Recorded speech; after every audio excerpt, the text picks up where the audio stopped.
আসসালামু আলাইকুম, আমি সৈয়দ মোহাম্মদ আব্দুল্লাহ রাসেল, ক্রসটেক সলিউশনের ইন্টারেক্টিভ পাঠশালাতে। আপনি কি আপনার প্রতিষ্ঠানে স্কুল, কলেজ, ইউনিভার্সিটি, মাদ্রাসা অথবা কোচিং সেন্টারে এখনও ব্ল্যাকবোর্ড এবং হোয়াইট বোর্ড নিয়ে ক্লাস পরিচালনা করছেন? ক্রসটেক সলিউশনের ইন্টারেক্টিভ পাঠশালা মূলত digital smart board, 3D simulation software এবং ভিআর ডিভাইসের সমন্বয়ে ইমার্সিভ একটি সলিউশনস।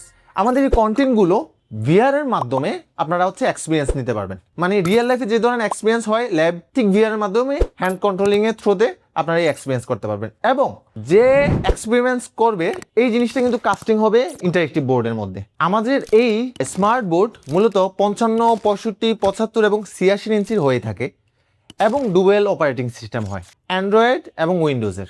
সো আমাদের এই যে সফটওয়্যারটা ডেভেলপমেন্ট করা হয়েছে মূলত এনসিটিবি কারিকুলাম একাদশ এবং দ্বাদশ শ্রেণীর যে বইগুলো হয় ওই বইগুলোকে আমরা ফলো করে আমাদের কন্টেন্টগুলো ডেভেলপমেন্ট করা হয়েছে। আমাদের ফিচার্স হচ্ছে ফ্লিপবুক, খুবই সুন্দর একটা ইউনিক ফিচার। টিচাররা নিজস্ব যে পিডিএফ অথবা প্রেজেন্টেশন আছে চাইলে সে কাস্টমাইজ করতে পারবে। 2, 3D interactive quiz, just wow একটা ফিচার আমাদের। And then 3D interactive infographics এবং তারপর one and only 3D interactive lab experiment simulation. এই সিমুলেশনের ব্যাপারে যদি বলা যায়, বাংলাদেশে রিসেন্ট একটা নিউজে আসছে, বাংলাদেশে ল্যাবের যে এক্সপেরিমেন্টগুলো আছে বা ল্যাবগুলো আছে ওই ল্যাবগুলোতে মূলত প্রশিক্ষকের খুবই অভাব কলেজ লেভেলে।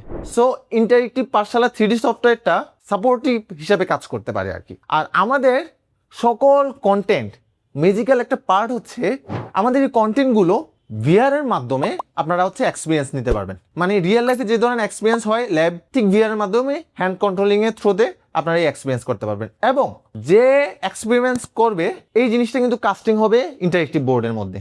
সো আমাদের শ্রদ্ধেয় শিক্ষক কেন দেরি করছেন, চলে আসুন আমাদের অফিস অ্যাড্রেসে। আমাদের অফিস অ্যাড্রেস হচ্ছে মিরপুর 60 ফিট, ইসলামী ব্যাংকের 3য় তলা, আমতলা।